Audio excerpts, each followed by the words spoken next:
네, 10분이 되어서 함께 예배하길 원하는데요. 부활주일 콘셉트에 오신 여러분들 주님의 이름으로 환영합니다. 와우! 네, 오늘은 계란 요리 대회가 있을 예정이고 계란에 대한 이야기를 4월 한 달간 하려고 하는데요. 우리의 삶은 참 깨지기 쉽고 넘어지기 쉬운 계란과 같다라는 생각을 해보게 됩니다. 이 4월 한 달간 계란의 다양한 모습들을 통해서 하나님께서 여러분들에게 말씀해주시는 음성을 깨닫고 듣는 놀라운 삶의 여정이 되어지기를 기도합니다. 우리 함께 마음 다하여서 찬양하며 예배합시다.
나를 도우시고 힘드시는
계시죠.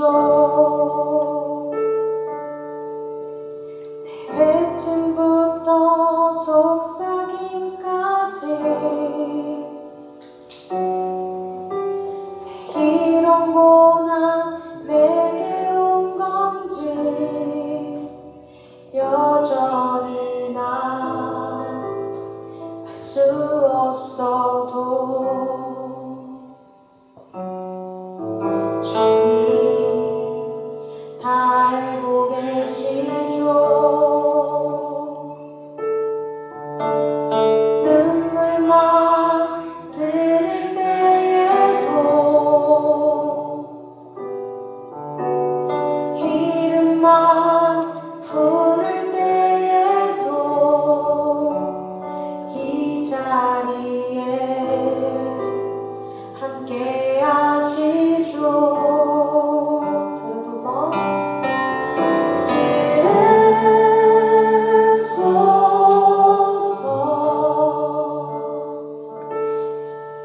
내 기도는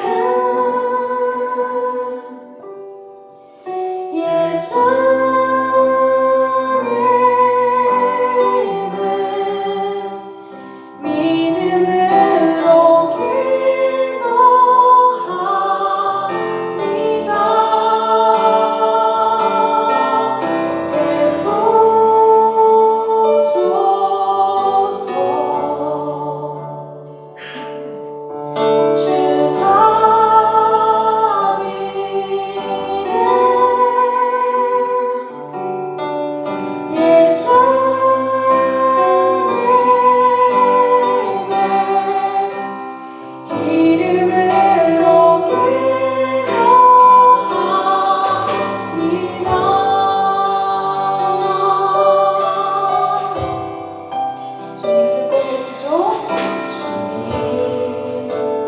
듣고 계시죠.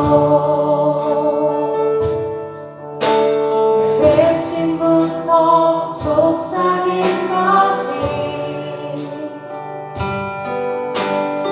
이런 고난 내게 온 건지 여전히 난 알 수 없어도 주님 다 알고 계시죠. 눈물만 들을 때에도 이름만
그리고 지금도 우리와 함께 계시며 말씀하시는 주님을 기억합니다.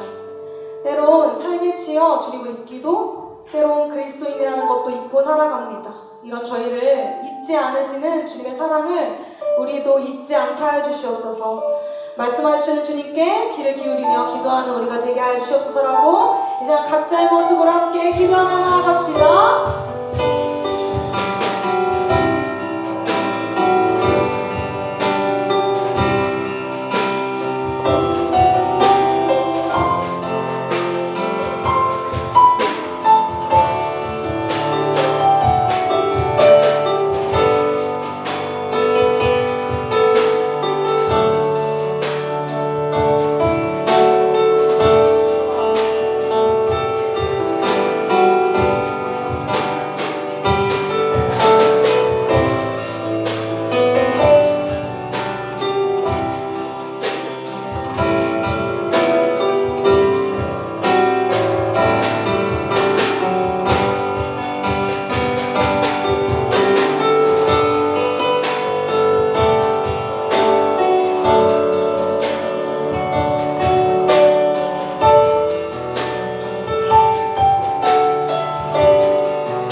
하나님, 부활절을 맞이하여 주님께 바랍니다. 우리가 삶 가운데 부활을 누리며 살 수 있게 해주세요.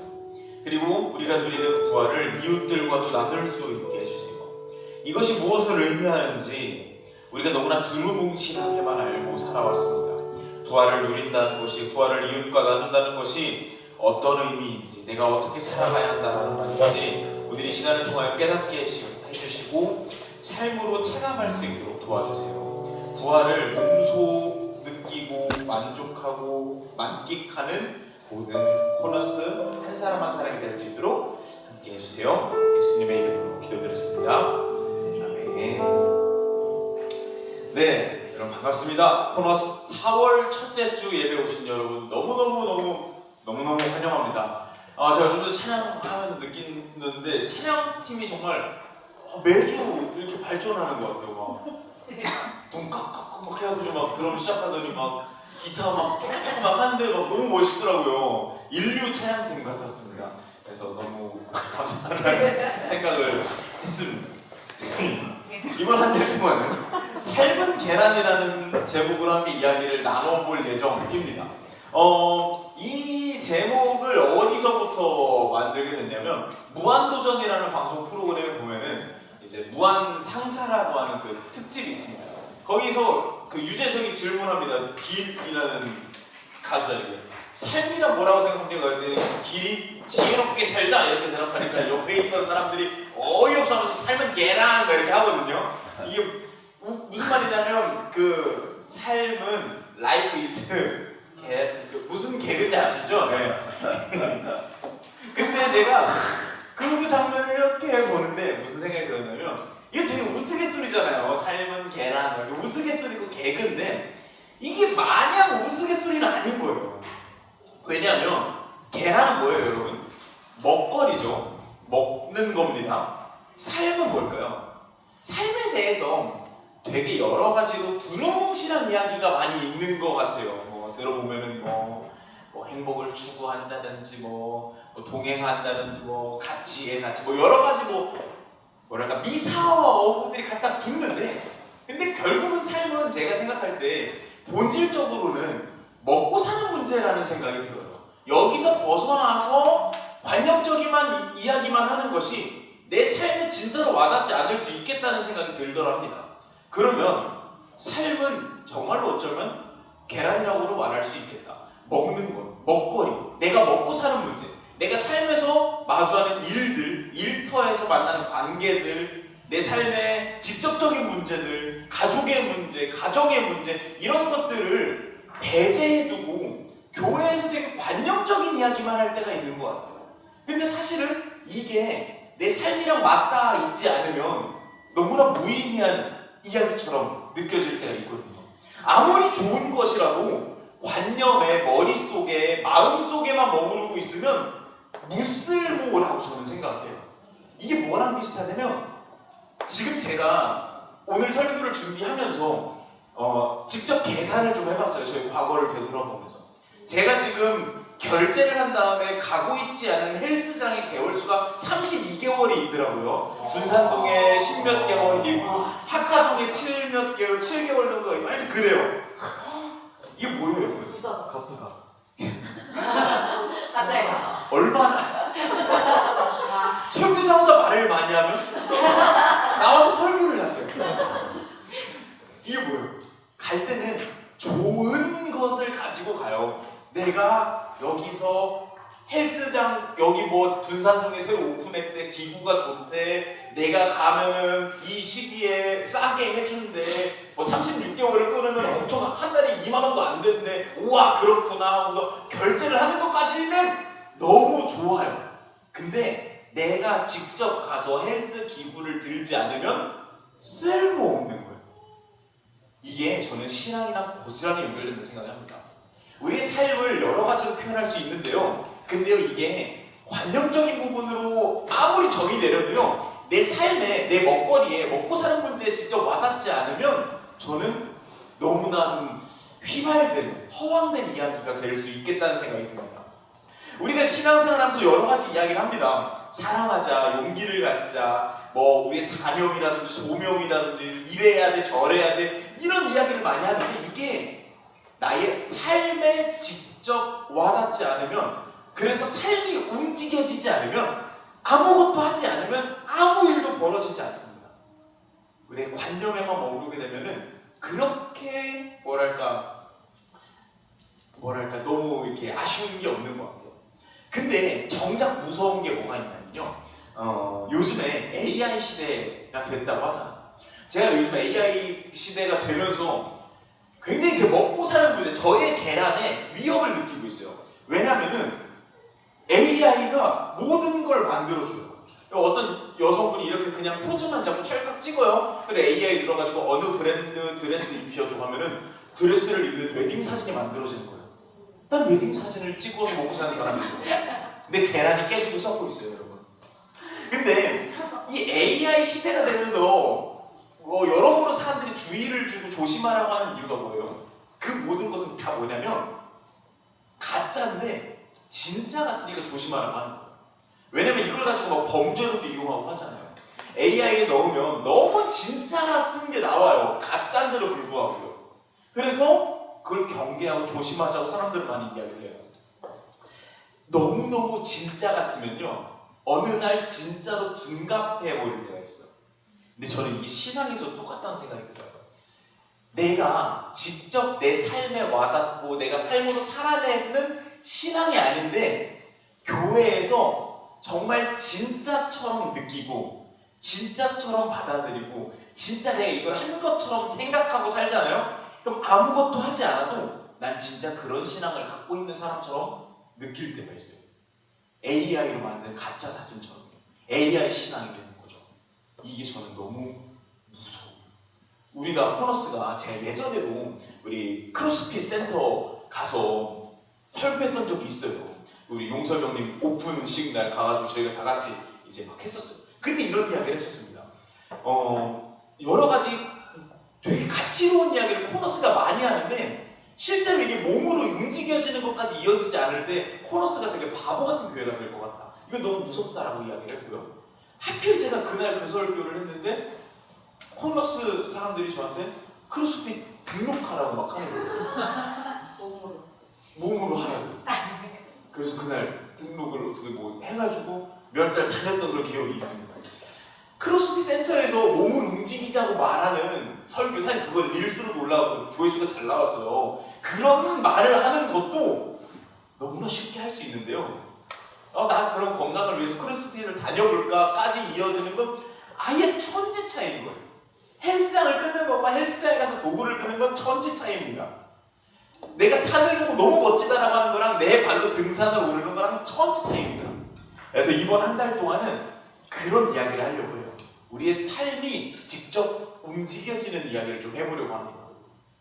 근데 문제가 발생합니다. 뭐냐면 오늘이 부활절이라는 거예요. 우리 삶에 직접 와닿는 이야기를 합시다. 삶에 직접 와닿고 우리가 진짜로 해내지 않으면 여러분 무쓸모일 수도 있습니다 라는 이야기를 할 건데, 오늘 부활에 대한 이야기를 해야 돼요. 여러분 부활해 본 적 있으세요?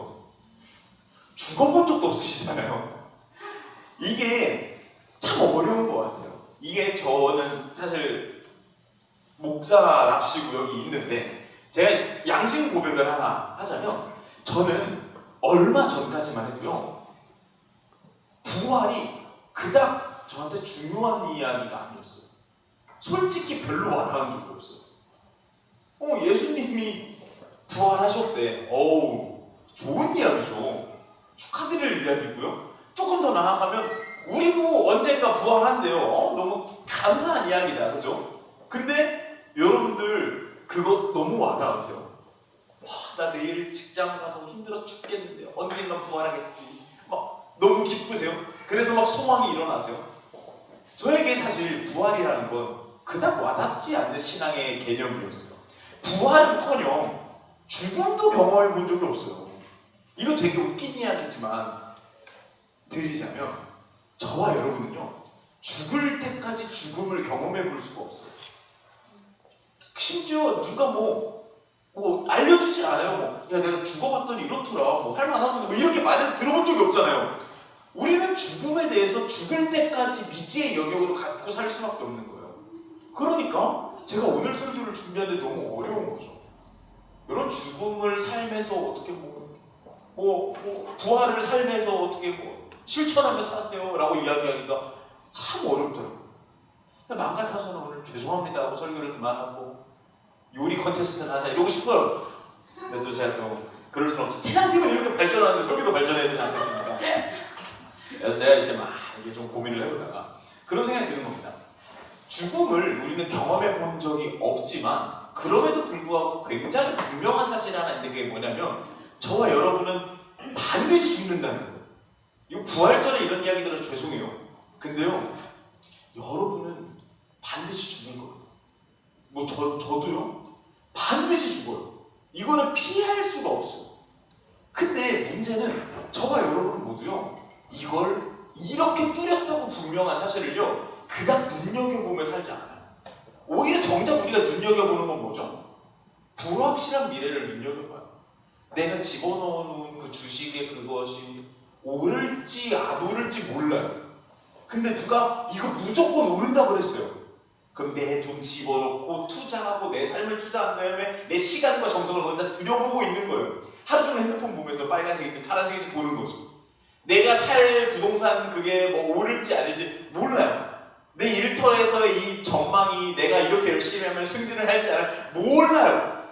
모르는 미래에는 내 삶을 투영하고 열심히 쳐다보고 뚜렷이 바라보며 살지만, 하지만 분명한 사실인 죽음을 굳이 우리는 들여다보며 살지 않는다라는 거죠. 왜 그런가 생각해보면 아주 심플한 문제가 있는 것 같아요.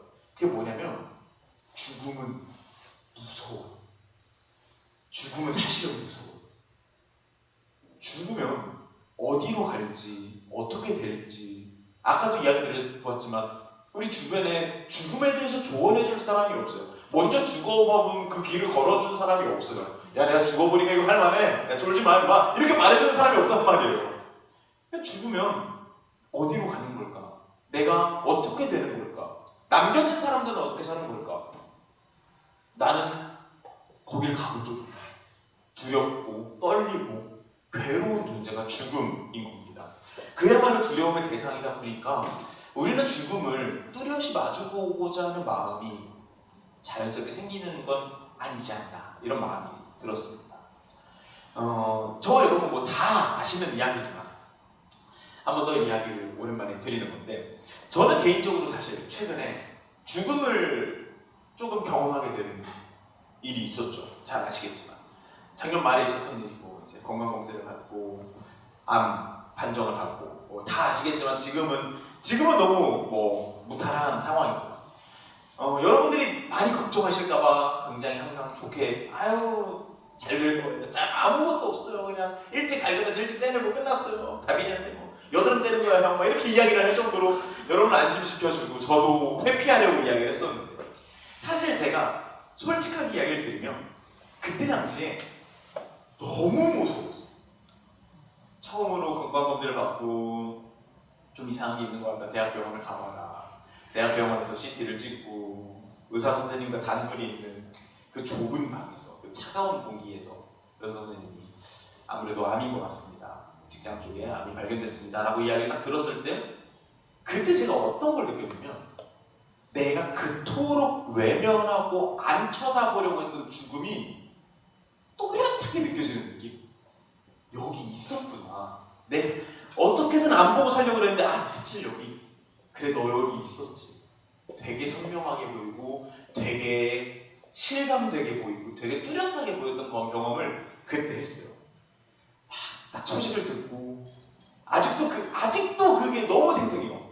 심장이 쿵, 머리는 띵, 입은 못 열겠고 입은 꾹 다물고 그냥 뭐랄까 온 세상이 차가워지는 것 같은 그 느낌, 그 섬뜩한 느낌, 두려운 느낌, 이게 너무나 선명해요. 근데 제가 그날 이후로 이상한 마음이 드는 거예요. 무슨 말이냐면 의사 선생님 앞에서 죽음을 마주했을 때 느꼈던 공포감과 두려움과 긴장됨과 이 차가움을 저는 느껴본 적이 있는 거예요. 예전에도 저는 똑같은 마음을 느껴본 적이 있더라고요. 그래서 내가 언제 이런 기시감이 든 감정이 이게 뭘까? 난 언제 이 감정을 언제 느껴봤었지? 제 과거를 되짚어 보니까 이때가 가장 생각이 나더라고요. 제가 어렸을 때 집안에 가세가 기울면서 이제 초등학교 입학하면서 할머니 댁에 가서 살게 된 적이 있었어요. 그게 초등학교 한 2학년 때까지였고요. 2학년 중반에 집이 조금 더 가세가 좀 더 기울면서 이제 저쪽 달동네 같은 동네로 이제 이사를 가게 됐던 적이 있습니다. 그리고 그때가 제 나이 9살 초등학교 2학년 때였죠. 그때 제가 어떤 게 너무나 또렷이 기억에 남냐면 제가 전학을 하러 가는 날인데 저를 보호해 줄 수 있는 어른이 한 명도 없었어요. 그래서 저희 어머니도 몸이 안 좋아서 집에 계셨고 뭐 아무도 뭐 이렇게 할 수 있는 상황이 아니었어요. 그래서 초등학교 2학년 때 요만한 애가 혼자 전학하러 학교를 가는 그 길이 너무나 기억에 나요. 그래서 그 대문초등학교를 나왔거든요. 대문초등학교는 대문이 되게 커요. 그게 농담이 아니에요, 여러분. 실제로 큰 내자의 문자인 학교예요. 제가 대문초등학교 그 문이 아직도 기억이 나요. 2학년 그 조그만 애가요. 혼자 전학을 와서 가방을 메고 고개를 들었는데 이 대문이 제 키 2배는 되는 것 같은 거예요. 그때 느꼈던 공포감이 있어요. 나는 여기를 가본 적이 없고 너무 두렵고 무섭고 무슨 일이 벌어질지 모르겠고 난 여기 혼자고 뒷목이 서늘하고 막 심장이 바들바들 떨리고 온 세상이 나 빼고 다 차가워진 느낌. 이거 내가 그때 느껴봤구나. 내가 죽음을 마주할 때 느꼈던 그 공포감을 이미 느껴본 적이 있는 거예요. 여기까지 생각하고 나니까 나는 이미 살면서 죽음이 나에게 보여주는 그 미지의 영역에 발을 디뎌야 하는 공포감, 두려움, 무서움, 긴장들, 이걸 이미 살면서 수두룩빽빽하게 느끼며 살아왔었더라고요. 중학교 2학년 때 아버지가 돌아가실 때 그랬어요. 나는 아버지 없는 인생을 살아본 적이 없잖아요. 근데 난 이제 그런 삶을 살아야 되네. 이거 뭐지? 무섭다, 두렵다. 내 발걸음은 이제 어디로 갈까? 미지의 영역이다. 뿐만 아니에요. 제가 막 되짚어 보니까 이런 장면이 떠올랐어요. 저는 중학교 3학년이었어요. 고등학교 독서실을 갔어요. 고등학생 형들이 오래요. 뒤로 따라오래요. 가지고 다니래요. 들였는데 그분들 시선에 제 신발이 가 있는 거예요. 용돈 모아서 산 나의 에어포스 올백. 달래요. 자기 쓰레빠를 주겠대요. 그때 그 좌절감, 공포감. 난 한 번도 신어본 적 없는 미지의 쓰레빠를 신고 살아야 되는 거죠. 그때도 너무 무서웠단 말이에요. 제가 군대에 갔어요. 이등병 딱 전임식 올라옵니다. 각잡도 안 돼 있었어요. 저는 한 마리의 토끼예요. 모든 선임들이 저희 방에 들어옵니다. 그야말로 하이에나들 같아요. 막 저를 어떻게든 잡아먹으려고 막 이것저것 물어보고 괴롭히고 이러고 있는데 어느 상병 하나가 저한테 물어봅니다. 야, 너 어디서 왔어? 대전에서 왔습니다. 야, 너 대전에서 왔어? 나 대전에서 왔는데. 이때 제가 너무 반가운 나머지 나 대전에서 왔어라고 한 거예요. 그날 느꼈던 공포감, 두려움, 처해진 상황, 내던져진 상황, 이제 나의 이등병 생활은 어떻게 될지 모르겠는 미지의 영역을 걷는 삶들이 이미 나의 삶에 수두룩빽빽하게 있었다라는 거죠. 여러분은 다르겠습니까? 여러분도 아까도 이야기 드렸지만 우리는 죽음을 직접 경험해 본 적이 없어요. 그러니 부활도 그닥 와닿지 않죠. 뭐 죽어본 적이 없는데 부활이 얼마나 귀하고 가치로운지 어떻게 알겠습니까? 하지만 죽음이 주는 것과 닮아있는 공포감, 두려움, 어려움, 괴로움 이런 거 이미 여러분 삶에서 수두룩빽빽하게 느끼고 누리며 살아왔잖아요. 죽음이 주는 것과 닮아있는 그 감정들, 하나님, 나는 이제 어떻게 합니까? 어떻게 살아야 합니까? 내 일터는 왜 이 모양 이 꼴입니까? 왜 우리 가정에는 이런 문제가 생기는 겁니까? 나를 괴롭히는 문제들, 사라지지 않는 문제들, 내가 해결책을 찾고 찾으려고 해도 밝혀지지 않는 문제들, 이런 거 우리 삶에 정말 많잖아요. 마치 죽음처럼 나를 익숙치 않은 곳으로 이끌고 두려운 자리로 이끌고 가기 싫은 곳으로 가게 하는 그 삶의 운명들이 우리의 삶에 얼마나 자주 찾아왔었습니까? 특히 저는 자녀를 낳고 나서부터 더더욱 그걸 느끼게 되는 것 같아요. 명이나 이름 누나가 너무 존경스러워요. 자녀가 내가 원치 않는 길로 갔을 때 느껴지는 그 뭐랄까 공포가 내가 얘를 잘못 키운 건 아닌가. 내가 얘를 밥을 먹였는데 어느 날 막 토를 막 하는 거예요. 막 분수 같아요. 막 분유가 입으로 나오고 코로 나오고 막 미칠 것 같은 거예요. 내가 뭘 잘못했지, 뭘 잘못 먹였지. 그 공포감이 어찌할 바를 모르겠어요. 근데 이게 시간이 지날수록 더 강해지는 거 아니에요. 제가 이제 알고 지내는 집사님들 중에 자녀 문제 때문에 저한테 막 고민 상담을 하세요. 우리 애가 뭐 오토바이를 타고 다니고, 오토바이를 타는 건 괜찮아요. 근데 우리 애가 오토바이 타는 오빠 뒤에 앉아있어. 이런 얘기 들으면 막 미치겠는 거예요. 제가 자녀를 낳기 전까지만 해도요, 그런 이야기 듣고 집사님 괜찮아요, 기도할게요, 너무 가볍게 이야기했단 말이죠. 제가 아이를 낳고 나니까 저 집사님들이 느낄 공포감이 얼마나 거대할까, 이런 생각이 드는 겁니다. 우리가 죽음처럼 익숙치 않고 나를 미지의 영역으로 데려가고 괴롭히고 두렵게 만드는 그 순간들이 아마 여러분의 삶에도 있을 거라고 해요. 내가 이래도 되나? 나 지금 여기 있는 거 너무 힘든데 나 이렇게 살아도 되나? 우리 가족 이대로 둬도 되나? 우리 부모님 저렇게 그냥 내버려도 이 수많은 가지들, 제가 다 말할 수 없는 수만 가지가 여러분의 삶에 가득 채울 거라고 말이죠. 근데 여러분, 제가 깨닫게 된 게 하나 있는데 그게 뭐냐면 어른이 돼서 이런 감정을 느끼는 것만은 아니더라고요. 아이들도 아주 똑같은 감정을 느낀다는 걸 제가 최근에 좀 깨닫고 있습니다. 대표적인 예로 제가 요즘에 아이를 기르지 않습니까? 오늘 마침 또 안 데리고 오게 된 수비 이야기할 때 수비가 없으니까 되게 편하네요. 제가 아이를 키우다가 당황스러울 때가 좀 있어요. 사실 거짓말이에요. 거의 매일 당황스러워요.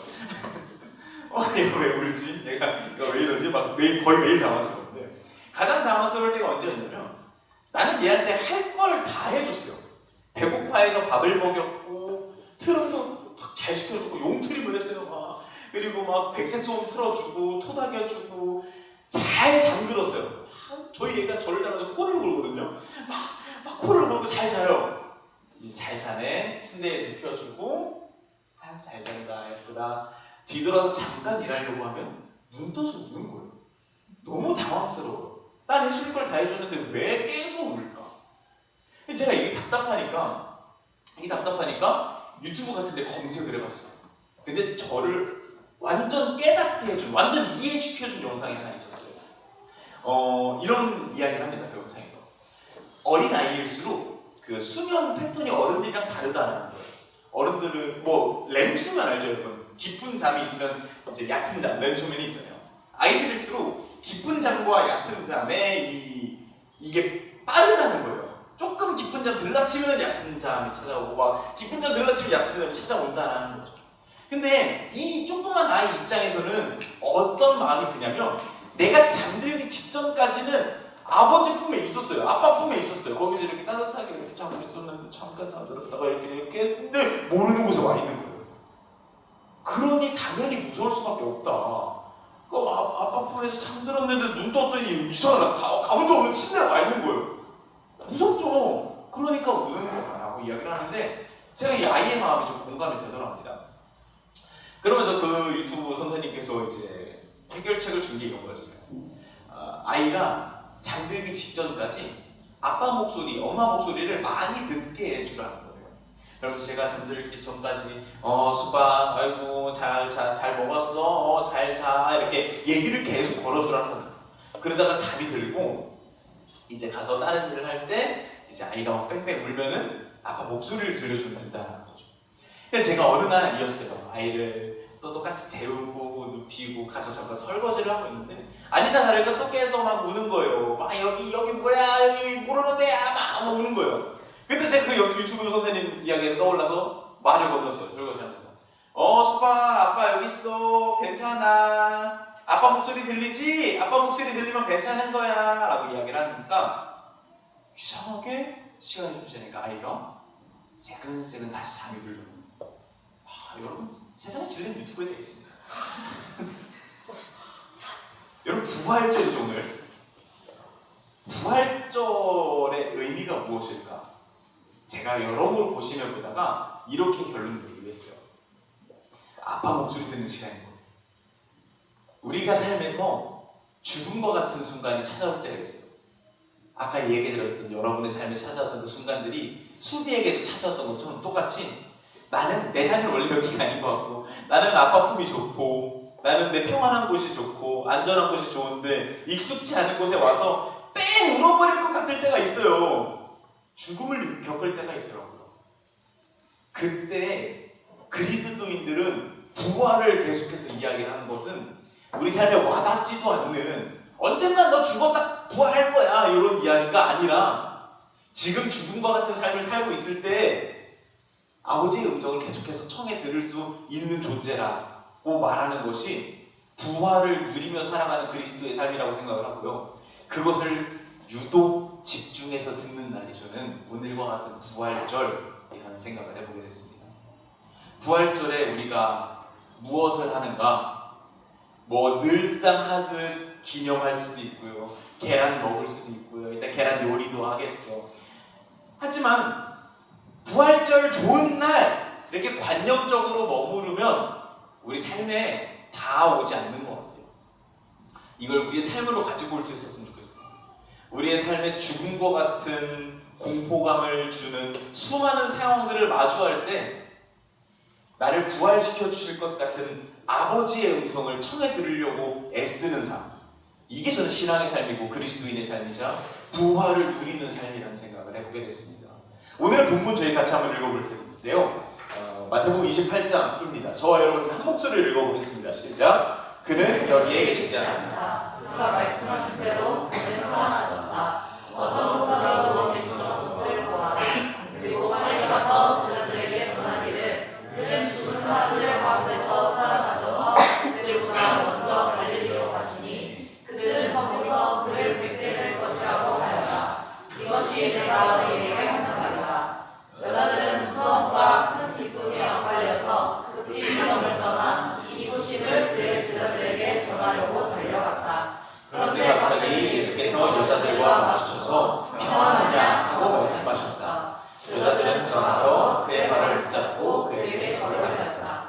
그때 예수께서 그 여자들에게 말씀하셨다. 무서워하지 말라. 가서 나의 형제들에게 갈릴리로 가라고 전하여라. 그러면 거기서 그들이 나를 만날 것이다. 부활하신 예수님께서 공포에 떨고 있는 여인들을 만난 장면입니다. 부활하신 예수님께서 두려워 떨고 있는, 가본 적 없는, 예수님 없는 삶을 내가 앞으로 어떻게 살아야 하나 라고 두려워 떨고 있는 여인들 앞에 나타나신 겁니다. 나는 미지의 영역, 거기는 가본 적이 없는데 난 그거 걷기 불안한데 무서운데 라고 죽음이 주는 공포와 닮아 있는 걸 느끼고 있는 여인들에게 찾아가서 예수님께서 말을 건네시는 장면입니다. 평안하느냐. 이거 우리가 알만한 단어로 표현하면 사실은 요거 샬롬이라는 단어를 건네고 계신 겁니다. 샬롬, 평안하니, 괜찮니, 안녕하니 라고 말을 건네시는 장면입니다. 부활하신 예수님께서 우리에게 건네시는 말은 이런 것들입니다. 평안하냐, 샬롬, 괜찮냐, 무서워하지 말아라. 아빠 목소리 들리니? 아빠 목소리 들리면 괜찮은 거야 라는 이야기를 건네러 오신 게 부활하신 예수님의 마음인 셈입니다. 저는 여러분들이 아까도 계속해서 이야기 드리지만 여러분의 신앙이 관념에 머무르지 않았으면 좋겠어요. 여러분의 신앙이 여러분의 삶에 직접 와닿았으면 좋겠어요. 여러분이 부활하신 예수님과 많이 대화 나눌 수 있는 신앙이었으면 좋겠습니다. 교회에 와서만 말고요, 여러분의 삶 속에서요. 주님, 나 지금 이거 너무 짜증나고 너무 힘들고 너무 지쳐요. 우리 가족 왜 이 모양이 보이죠? 내 일터 이거 너무 괴로워요. 내 미래 어떻게 될지 몰라서 두렵고 떨려요. 죽음이 주는 것 같은 그런 감정을 느낄 때 주님의 음성을 청해 들을 수 있었으면 좋겠어요. 그럼 주님께서 말씀해 주실 겁니다. 내 목소리 들리니? 그러면 괜찮은 거야. 샬롬, 평안하니, 무서워하지 말아라. 나 너랑 함께 있으려고, 나 너랑 함께 있으려고 죽음을 이기고 왔다 라고 말을 건네시는 그 예수님의 음성을 많이 주고받고 들을 수 있었으면 좋겠어요. 이런 예수님과 부활을 나눠받는 시간, 내가 죽음에 있는 것 같은 마음이 들 때 주님의 음성을 듣고 다시 그쪽으로 넘어가서 부활을 누리는 그 시간을 기도라고 합니다.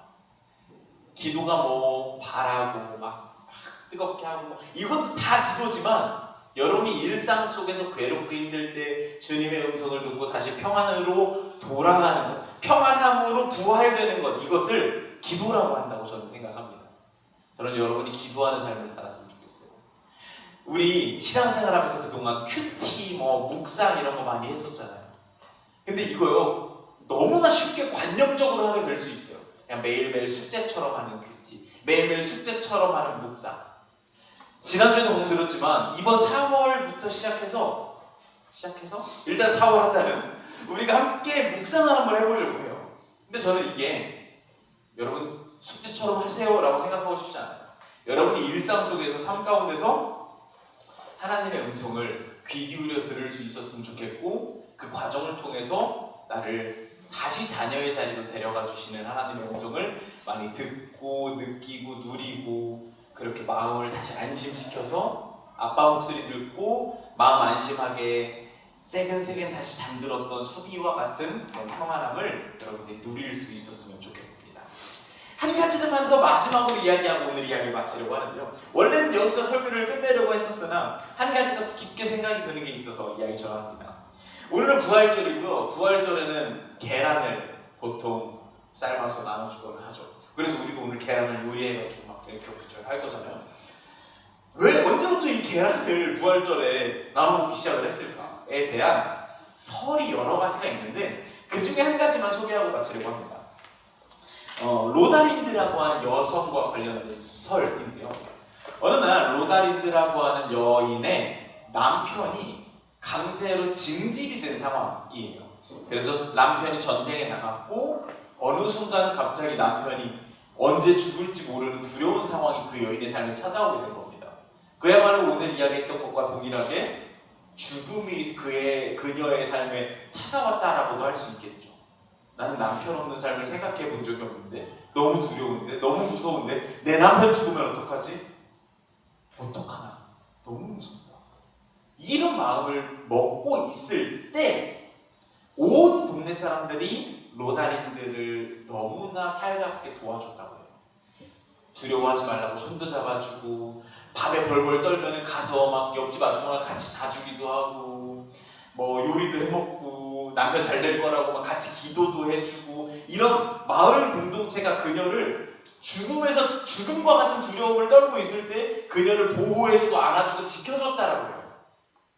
그래서 그렇게 세월이 흐르고 로다린드가 부활절이 됐을 때 어떻게든 마을 사람들한테 보답을 하고 싶은데 이걸 어떻게 해야 될지 모르겠어가지고 가지고 있는 몇 알 되는 그 달걀에다가 그림을 예쁘게 그려서 선물해 줬는데 이날로부터 이 부활절에 달걀을 나누기 시작했다라고 하는 설이 하나 있습니다.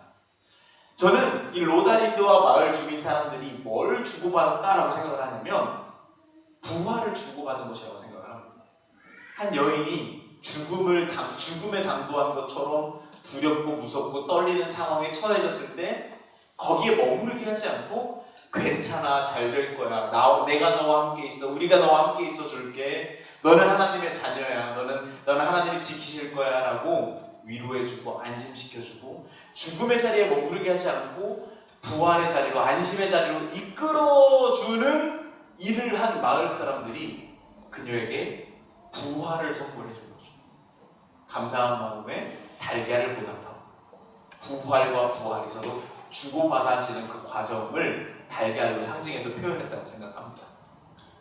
저는 여러분이 하나님이랑 많이 대화를 나눴으면 좋겠어요. 내일부터 시작할 묵상에 많이 참여해 주셨으면 좋겠고요. 그래서 그 묵상을 통해서 여러분이 두렵고 떨리고 기도하고 싶은 문제가 생길 때마다 하나님께 많이 의뢰 드렸으면 좋겠어요. 하나님 도와주세요. 그리고 하나님의 음성도 많이 청해 들을 수 있었으면 좋겠어요. 오, 괜찮아. 너랑 함께 할 거야. 괜찮아. 내가 너 지켜줄게 라고 하는 이야기를 많이 들었으면 좋겠어요. 그리고 이거뿐만 아니라 이웃들과도 부활을 많이 주고받을 수 있었으면 좋겠어요. 여러분이 괴로운 일, 고통스러운 일이 있을 때 기꺼이 누군가를 찾아가서 나 힘들어 하면 그 누군가는 그 얘기를 듣고 오케이, 나 너랑 함께 할게. 손잡아주고 안아주고 위로해주고, 또 누군가가 그런 괴로움을 겪고 있을 때 내가 기꺼이 손잡아주고 위로해주고 함께 할게. 이렇게 서로를 부활의 자리로 데리고 와줄 수 있는 그런 문화가 우리 코너스 안에 많이 생길 수 있었으면 좋겠습니다. 하나님과 부활의 이야기를 주고받고 이웃과 부활의 이야기를 주고받을 수 있는 코너스 한 사람 한 사람이 되기를 진심으로 소망합니다. 이 시간에 함께 같이 기도할 수 있었으면 좋겠습니다.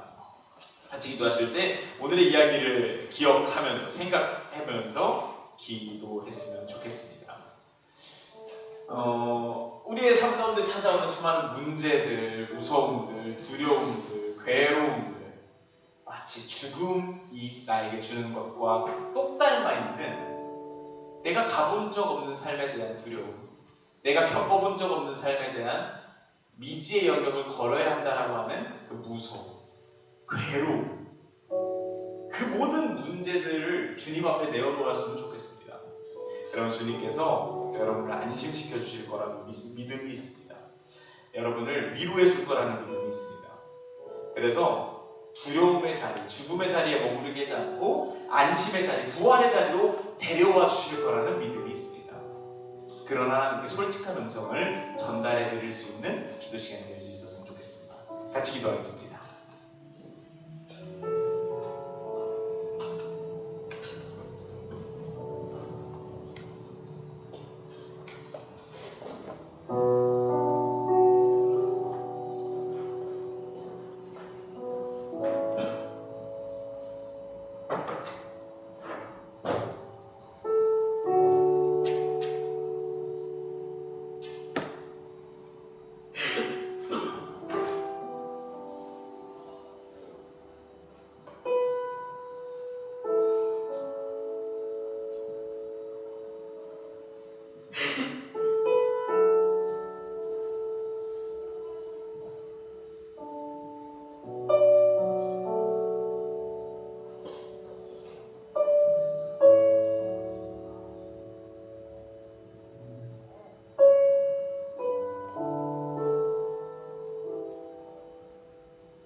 아직 적는 태도를 다 적지 못하신 분들은 계속해서 적으셔도 좋습니다.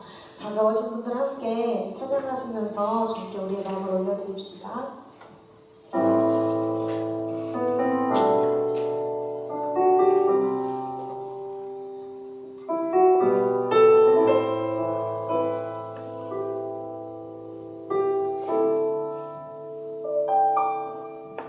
주님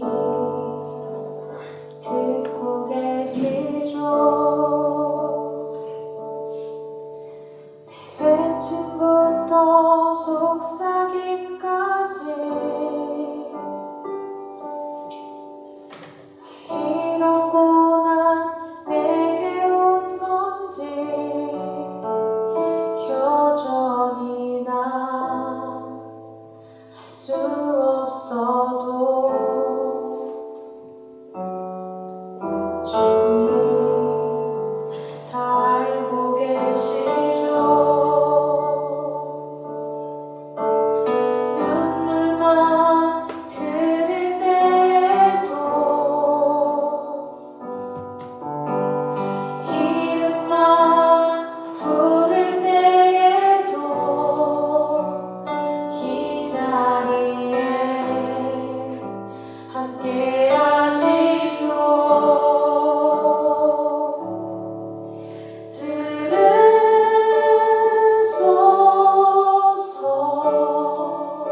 수 있는 우리가 되기를 원합니다.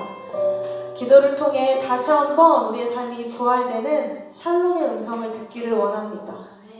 또 받은 부활을 서로 나누며 예수님을 기억하는 우리 코너스가 되기를 간절히 소망해 봅니다. 우리 코너스는 공동기도문 하심으로 예배를 마치도록 하는데요. 저 한 절 여러분들 한 절 공동기도문 하시겠습니다. 우리는 고개를 들어 하늘을 바라봅니다. 하나님 원수를 바라보며 또다시 살아갈 힘은 없습니다. 고개를 돌려 땅을 바라봅니다. 시위와 경쟁을 부추기는 세상 속에서 사람을 다짐합니다. 하늘과 땅을 번갈아 바라봅니다. 아버지의 마음으로 이웃을 돌아봅니다. 내가 받은 사랑의 시작으로부터 내가 받는 사랑의 목적지로 시선을 둡니다. 움켜잡기보단 펴서 나누기를, 밟고 올리기보다 함께 걷기를, 불편함은 감수하고 진리에 용감하기를 예수님이 그렇게 사셨듯 우리도 그렇게 닮아가기를. 함께 하겠습니다. 우리가 구석으로부터 왔으니 구석으로 갈 수 있기를 예수님의 이름으로 기도합니다.